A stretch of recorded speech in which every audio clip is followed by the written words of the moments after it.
Thank you. Well, hopefully the microphones are working and things like that. So today is more a story than a seminar. It's a story built on many years of being involved in the industry, many disappointments as well as happiness and achievements. This comes out from working with that GCC we mentioned, with the UCT team, back to our Mintech days, with the JK team, with the SMI. It's like an unknown collaboration with me. It's the ideas that have gathered in my mind over a long time. This is not a solo effort. This is not Malcolm's creation. It's me expressing it. And I hope I do it justice.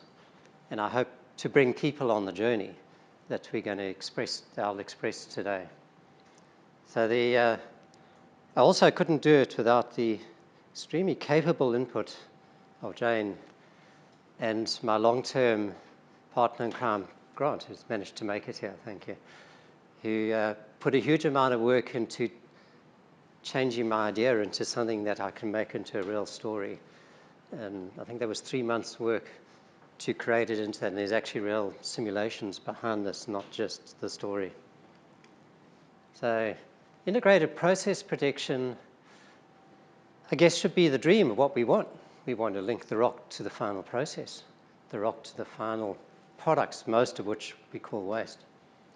And what I'm trying to dig into is the technology to do that.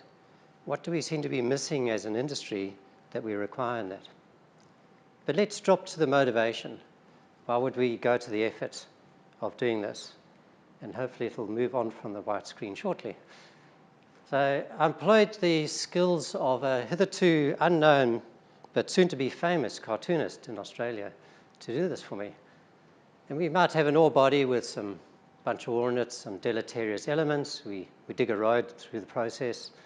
We then make sure we build a huge, big plant that's going to be there for 100 years. We put a whole bunch of yellow trucks to transport the material out the pit. And then we say, well, where is it, as our second point? Oh, it happens to be in mountains with a stream. Well, that valley is a very useful place to put a nice big tailings dam. We'll divert a bit of the water around it. And then we've got our basic setup here, but we need to get stuff in and out, so we need a whacking back, great big road through the environment with a bunch of trucks coming and going, lots of consumables, equipment before and consumables during. So we need a great big road there. We kind of plow our way through the local societies who are not necessarily happy with the dust and the noise and the incursion on the environment. And then we later on say, well, we've got some satellite pits. We might see if we can do something with them later. But let's get to the big one because it's all about economy of scale. And we need a great big power station to power it. We might have lines up there. We might build one. And then we look at over the years, like how many years will it take before we earn anything out of it? It takes a long time to get it up and running, a long NPV payback. We get income from it, and then it tails off, whatever, 15 years, whatever, that our mine is finished. So then we think about an alternate. So I want to consider, what if I wanted to put something completely different on the table? How would we decide whether it's viable? How would I convince a mining company to sink $1 billion into it? So I have precisely the same pit. But I now think about my satellite pits at the beginning, not at the end. I'm thinking about them as a core part of my asset. And I think about where I am first, not second. What's my environment? What's in place around my ore body? And then I start thinking about, can I make these little satellite pits my early ore bodies instead of my end-of-life ore bodies? And could they be something the community builds, processes? They're the early starters. They can be small, viable for the community. So in fact, I can use those to get the community involved and trained for my big process that's going to come later. I'm now going to put in processes that are much smaller. So I have a smaller road and I can send it on a longer route, alternate route. I can avoid the communities, rather put access to people on the road rather than plowing through them. So I can think about my process completely differently if I'm transporting maybe 20% of the stuff to and from site. Then I think about my years that I'm going to go through. These are the various years in the boxes of my processing. And I might actually move my mineral processing plant around the pit. There's no big plant there anymore. It might be a small modular movable one. And actually it moves every 7 years, 5 years to a different spot to cut down the transport, to make it accessible to the pit. Because these are much smaller, I'm now maybe using some green energy, as it might be called. So renewables with a small generating plant, not a big electricity generating plant, but just a small generator.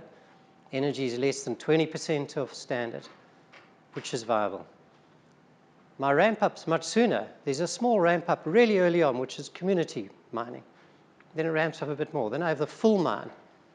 And when that's not viable for my great big company, I might then hand over to them to continue mining for years afterwards. So is it a 50-year life for the community? A very slow wind down. Been in Turkey at a conference there, and there was a lot of really good presentations around this interaction of a mine with an environment, especially from South Africa, including Jeremy Mann. And so we think about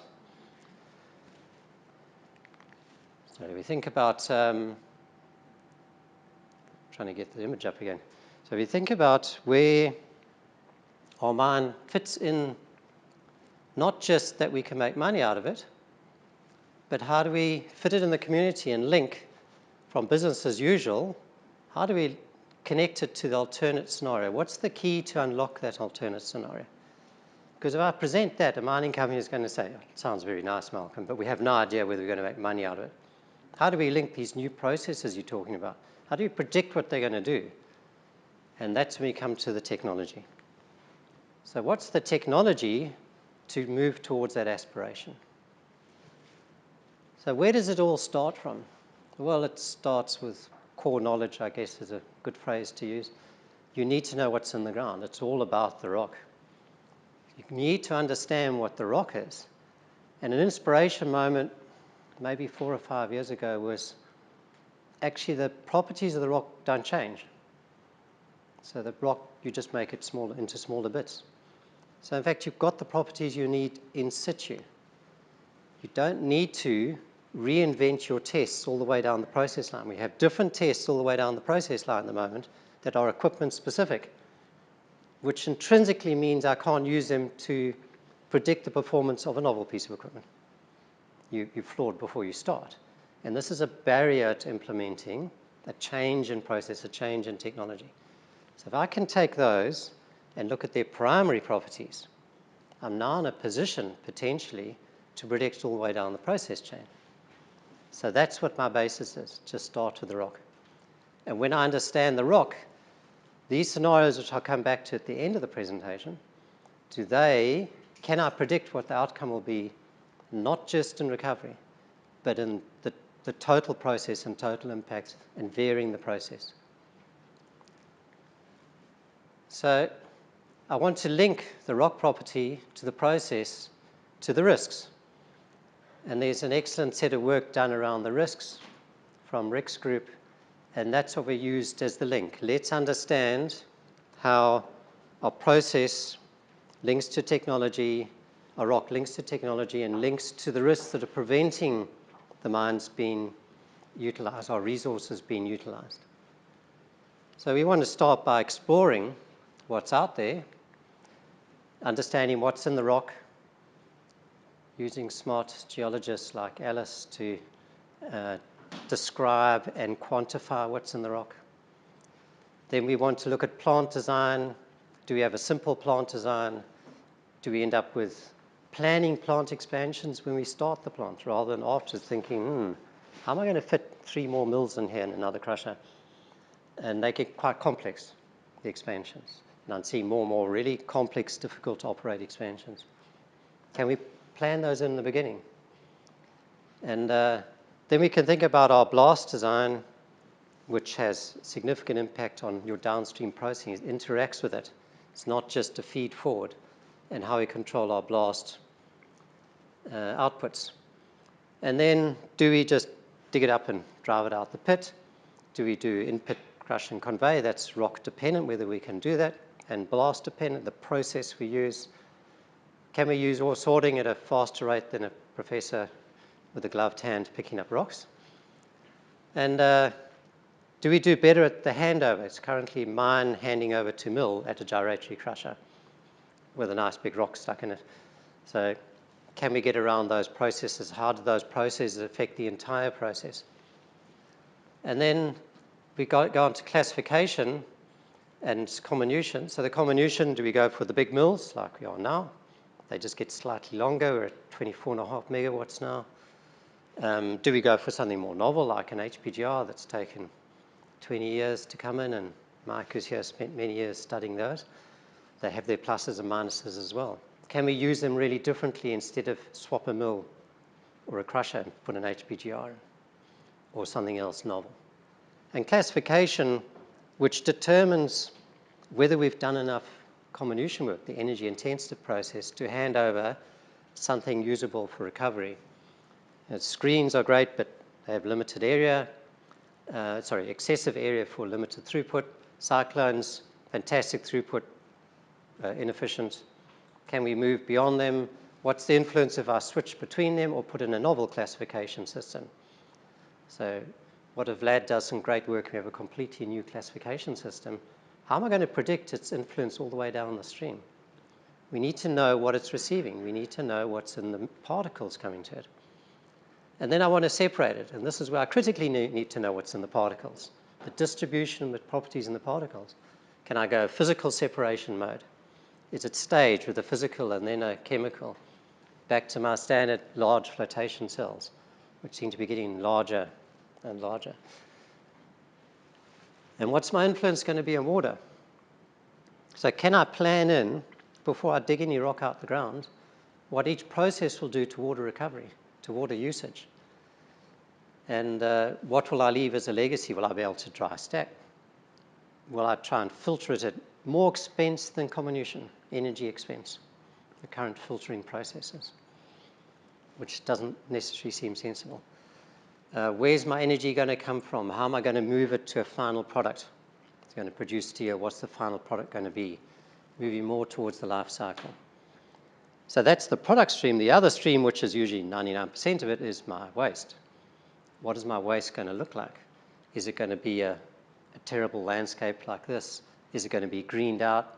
Do I have a plan in advance of knowing what the content of those will be, so I can actually plan to change that impact and change how to rehabilitate? Will I end up with a nice green park rather than a pit if it's near an urban area? So I've been around that circle, and what I want to do is relate it to these risks. So the risks that were brought up that are preventing, is it 2/3 of the future world's known copper resources being mined, something around there?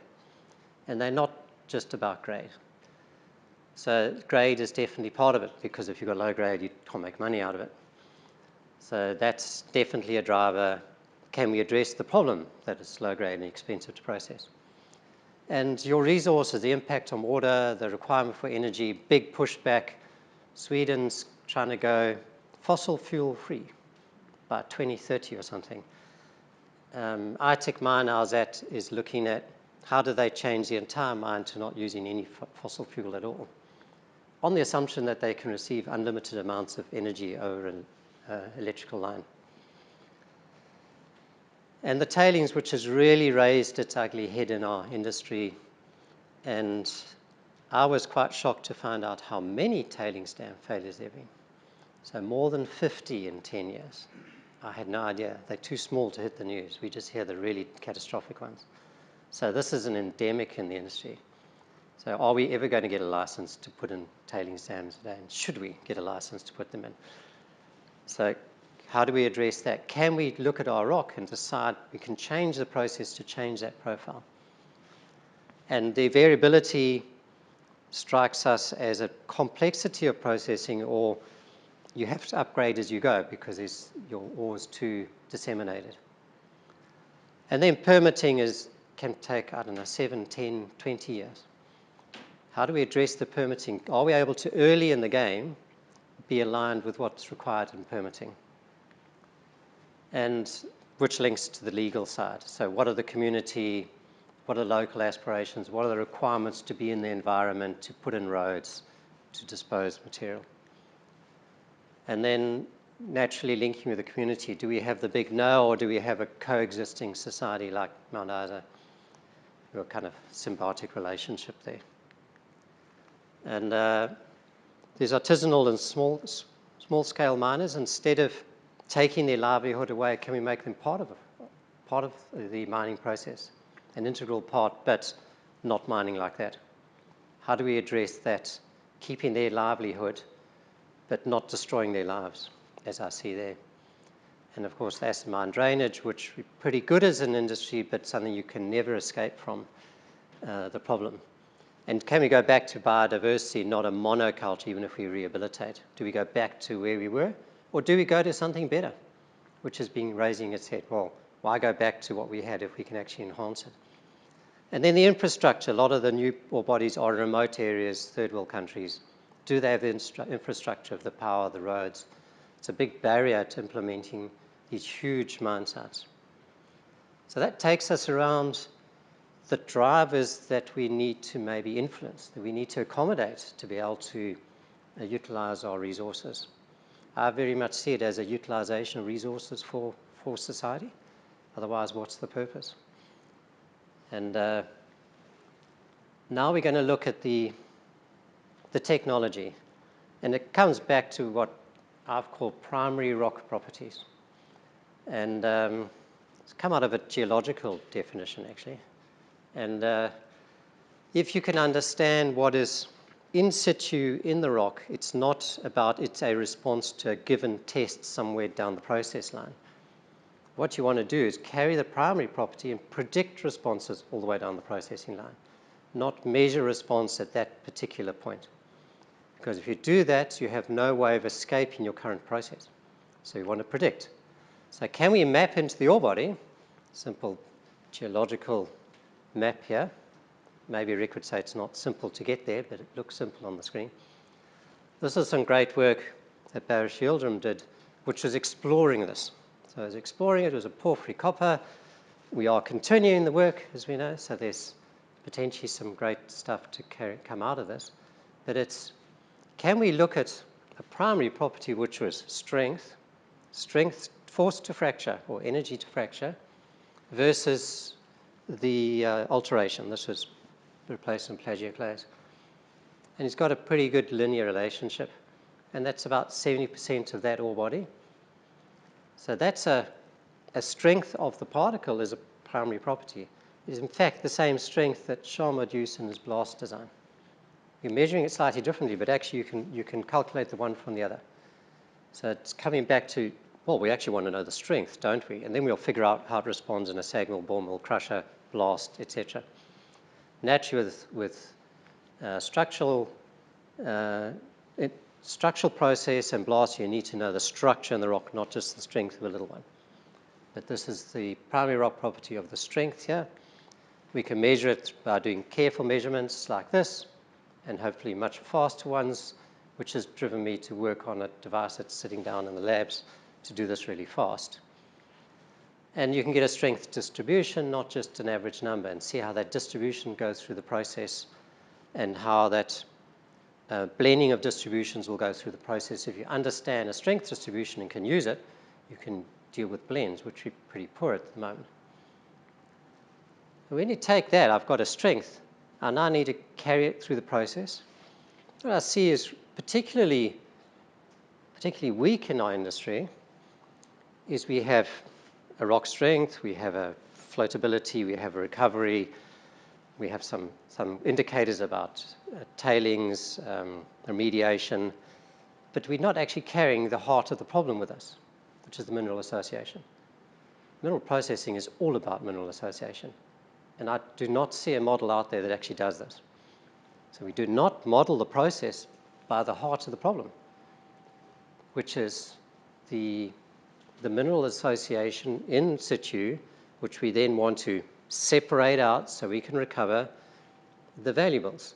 So we need to know what's the association of the valuables in the gang all the way through the process to know where we can capture it. to know how much work we should do on it. So having a model that can understand or carry the information of mineral association underlies us. And fortunately, the very smart Marco Hilden, who happens to be on Bada Hiju mine today, that's why he's not here, him and Mosen, has developed a model that's definitely working, but it's still a fledgling model. But it can take multiple minerals, 3 or 4 minerals, minerals within minerals, and carry them in quite a simple mathematical form. That's fast. So you can simulate anywhere down the process chain in 10 seconds a whole mineral distribution, mineral association. I'm not going to use the word liberation because it's not about liberation. It's the association of what's attached to what, what's associated with what. This is incredibly powerful, and that, to me, is an underpinning area. And Kathy and Lane have been working on how to understand it in a rock as well. That's a really key part, but seeing such a tiny bit of the work we do, yet it totally underpins the entire industry. This, to me, is where we should go.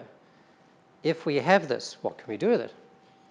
Well, if I take that, the structure, the mineral structure in a block, and I can do 10,000 of these, I can do the variability in the blocks, I can do the variability around the ore body, I can actually simulate them really fast, is that I can then look at how it moves through the process and how the mineral association changes, and how it changes with different processes. So we'll start with a simple one where we've got a SAG feed.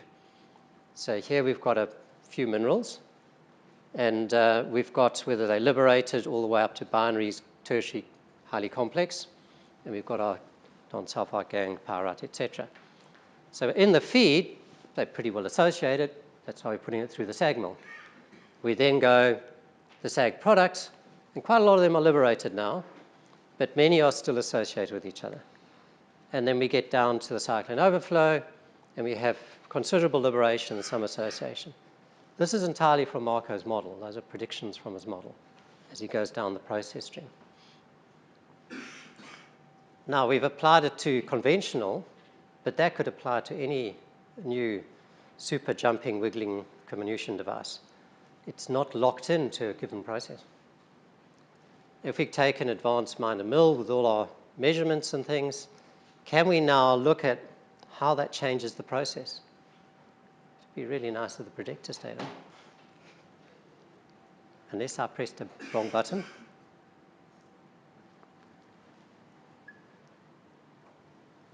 Thank you.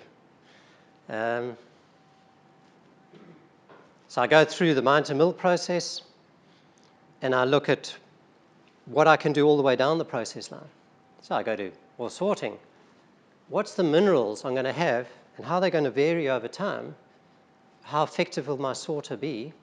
Will it be unutilized, sometimes heavily overutilized, other times ineffective, highly effective, because we have a variable ore body? Can I predict that all the way through a month, a day, a month, a mine life? And then how effective is it if I have a belt scale one, a particle scale one, which parts of the ore body I should use it on? So we can start looking at that process because we know the mineral association of the particles coming through. So we can look at that well in advance before we do any process design. If I look at the specific energy, my favorite of size-specific energy, along the process, what's the energy required to achieve those targets that I want to look for?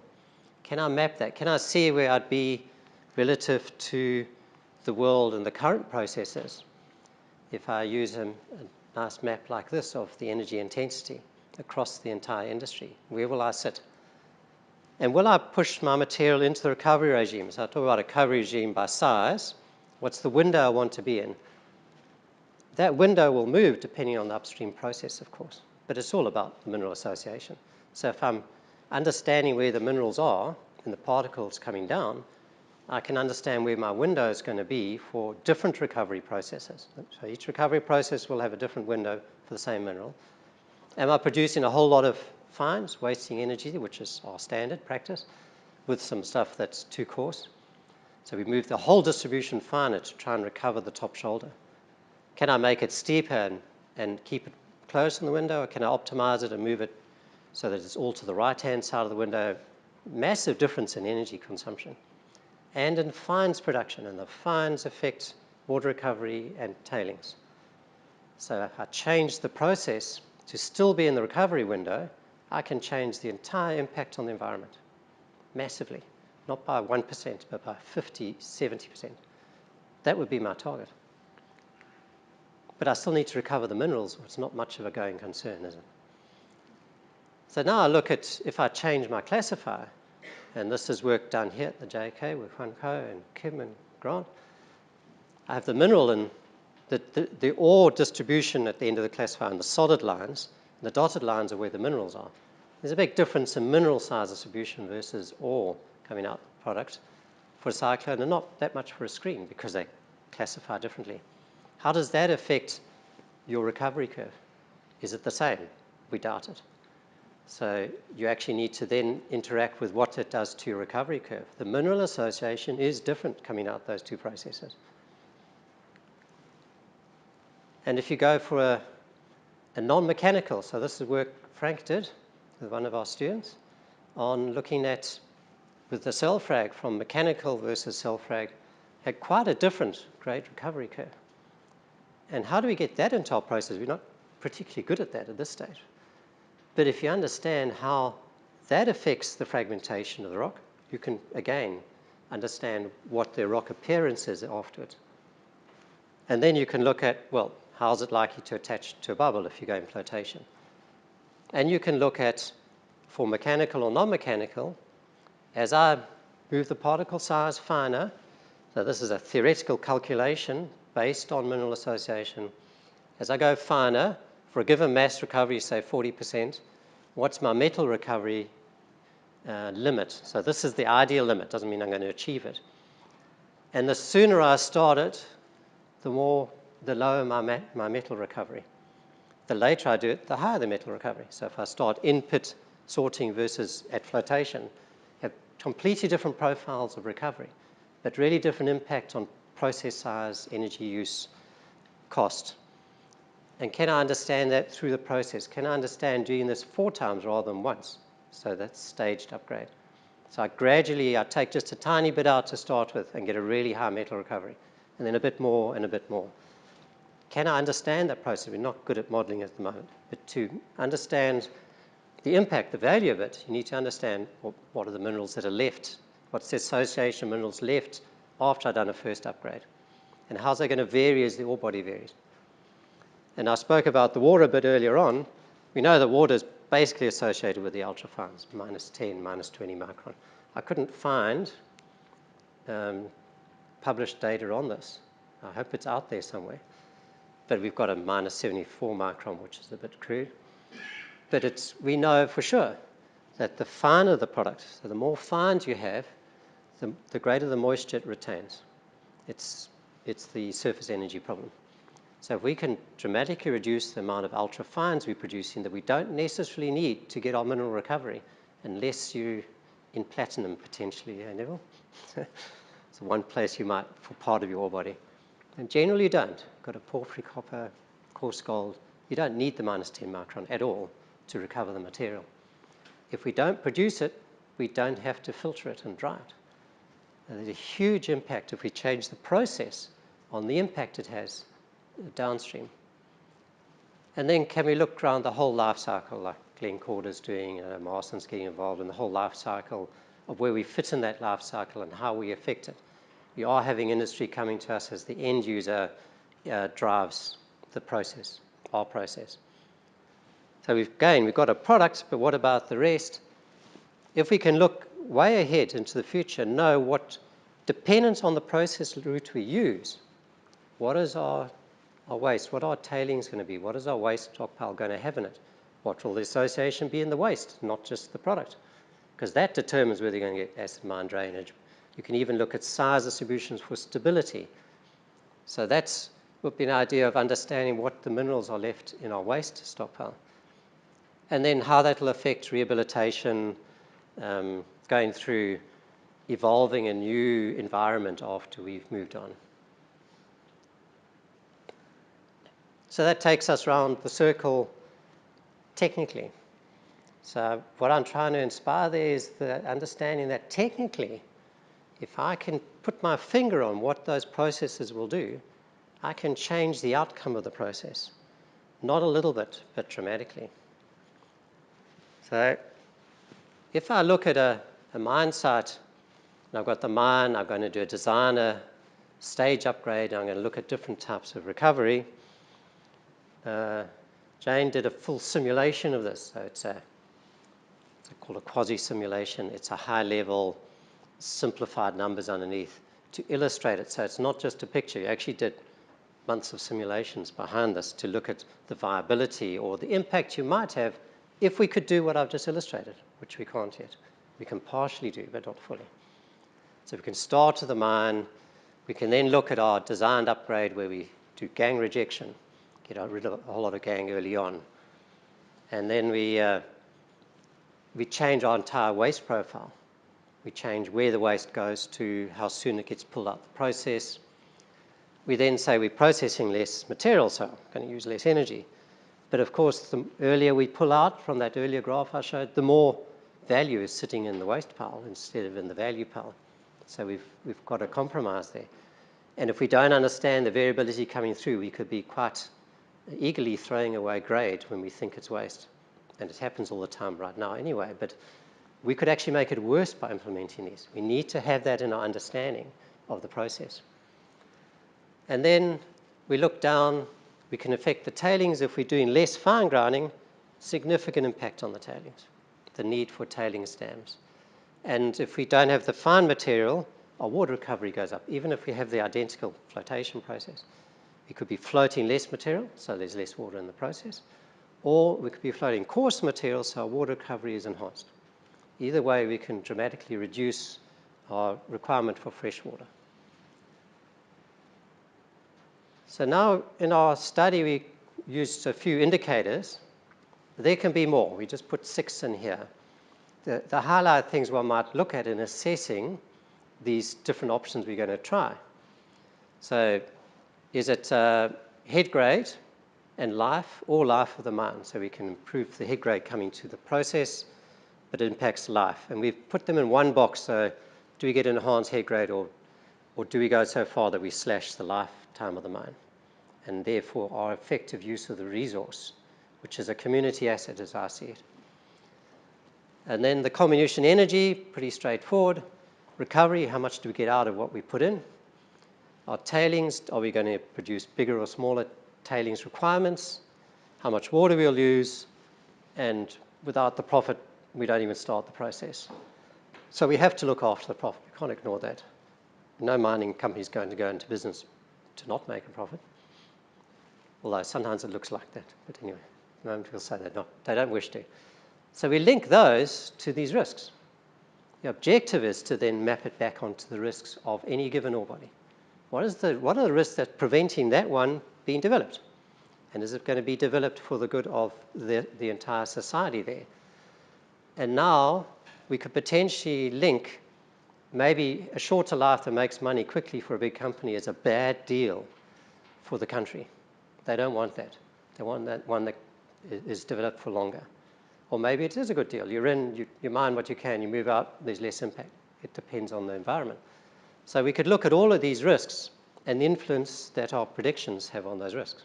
We couple them. So if I start with my process of I've got an ore and a waste and a cutoff grade, my base case, I then want to look relative to that. So these are calculated numbers. Doesn't mean that they're real numbers, but they're realistic numbers, should we say. So I do a pre-concentration of the mine side, kind of to maximize the head grade that I'm processing.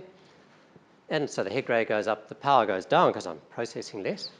My recovery goes down because I'm dropping my grade, my total recovery from the mine side. Okay? I'm rejecting a whole lot early on, unavoidably. But I make some more money and I definitely save on water and things. But I have reduced my resource. So this is quite common to do now, and it can be quite a winner for a mine site, for a mine. I can then look at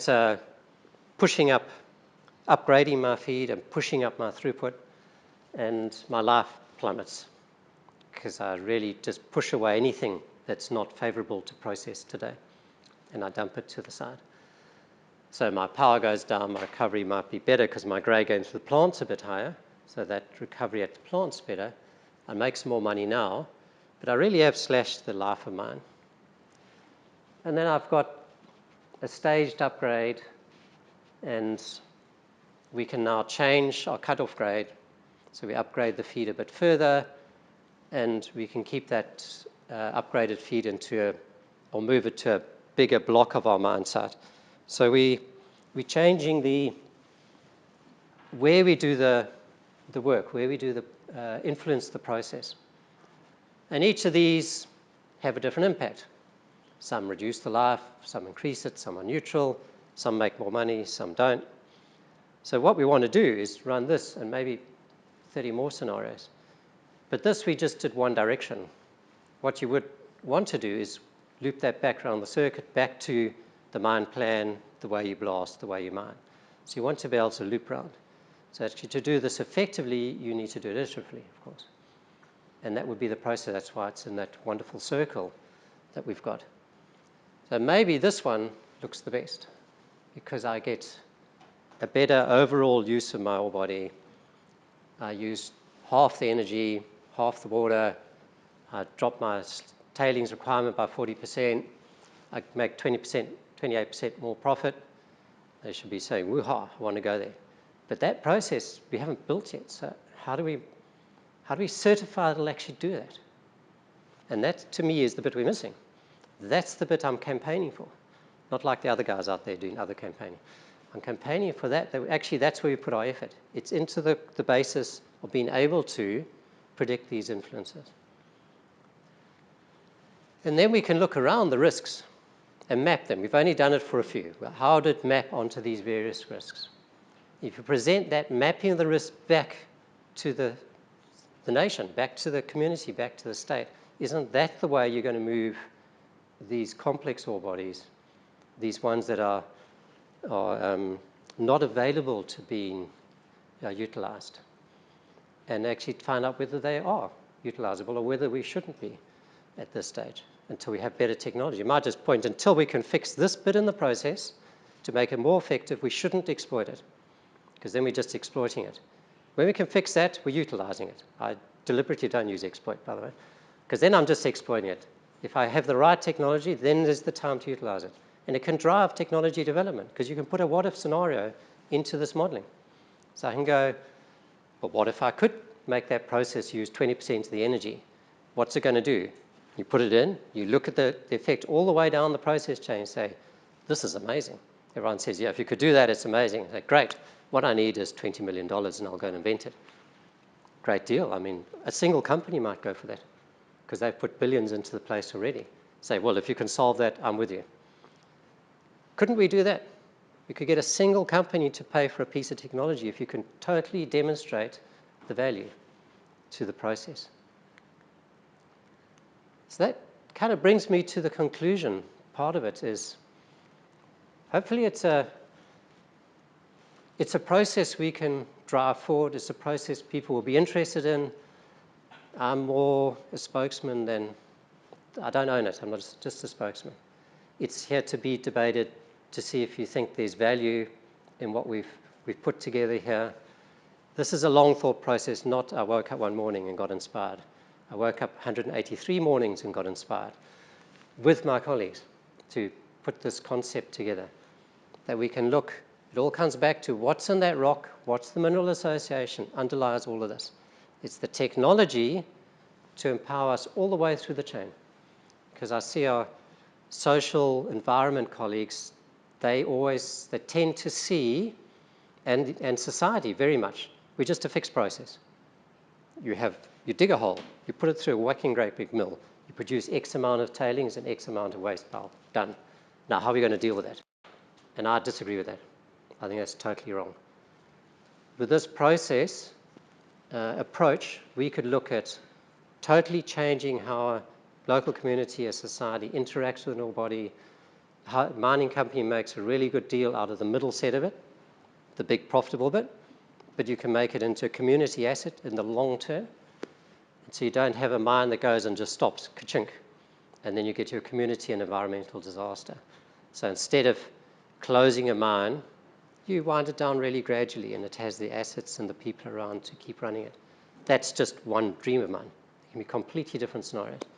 But I'm hoping this might be a pathway forward to address those. Thank you.